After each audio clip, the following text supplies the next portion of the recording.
All right, so the first thing I want to do is show you these two forms right here, these two pieces of geometry. These are probably the only thing worth their salt in this menu. The rest of them have, uh, you know, as I said in some of the other previous videos, polar caps, triangles, and all those other things. Those will never yield good topology ever. So stay away from them like the plague. I would always recommend you start, if you're starting to learn this stuff, always start modeling from a box.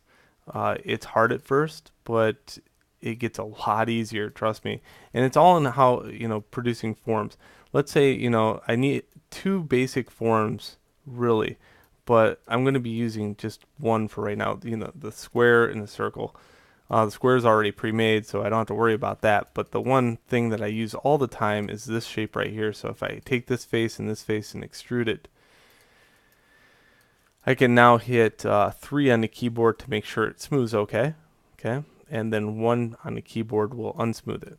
So get used to that 1-3 relationship, the 1 and 3 on the keyboard, because you're going to be using it a lot within the videos, and it just really breaks it down to the point where, okay, it looks good. Now I'm ready to go the next step further and go smooth and get that part. So remember, 1 and 3 is only a preview, and what I just did is when I went mesh smooth, that is the final, and now it will be smooth. Okay, I always use this form, so I'm going to be throwing it off to the side, making a duplicate of it. Let's start looking at something like this, for example. How about the groove at the very top? So if I take these faces here and I extrude them and I scale them in a little bit, this way, not a whole lot, just a little bit, and then extrude it one more time, and then this time take the blue arrow and push it down, I get that change. I get that nice groove going. But let me show you a few things. Take, for example, this. I have this round circle here. I got this round circle here. I don't want to put that in just yet because things need to happen that are going to be a little odd at first. So in other words, if I hit 3, see what happens? This rounds out right here.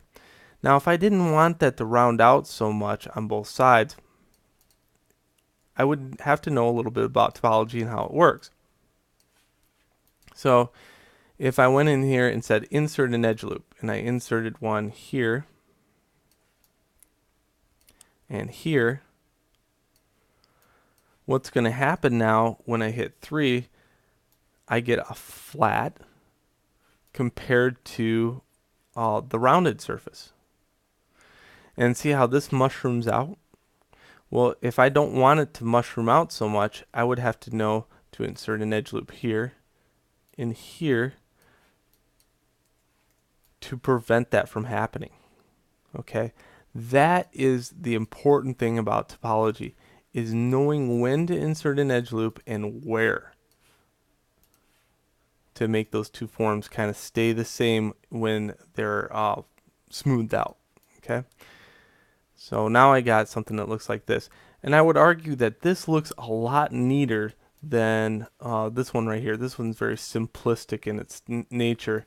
Sure, that looks cool too, but what I wanted to go for this one was a little bit more of a complex form. So that's what I got here. Now, these edges that you insert in do lead to problematic things later on.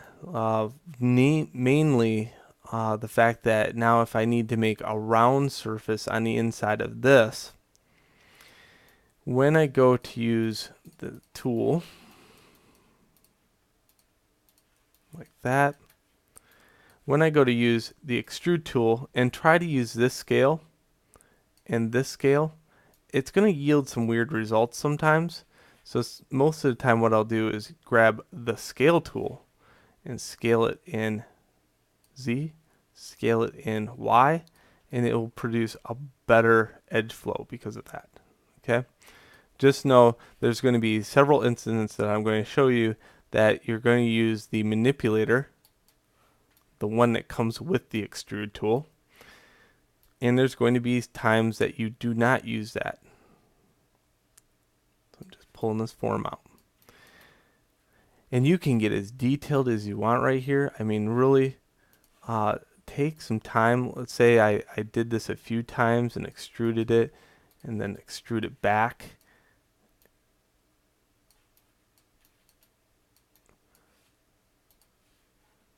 And I keep doing that. I know it ends up with a very high polygon count sometimes, but remember, when you're doing unorganic geometry, really this Maya is the best modeling tool you can get around. If you take it into ZBrush, you're going to be using like planer brushes and stuff like that to produce flat edges. You can get such accurate results with Maya.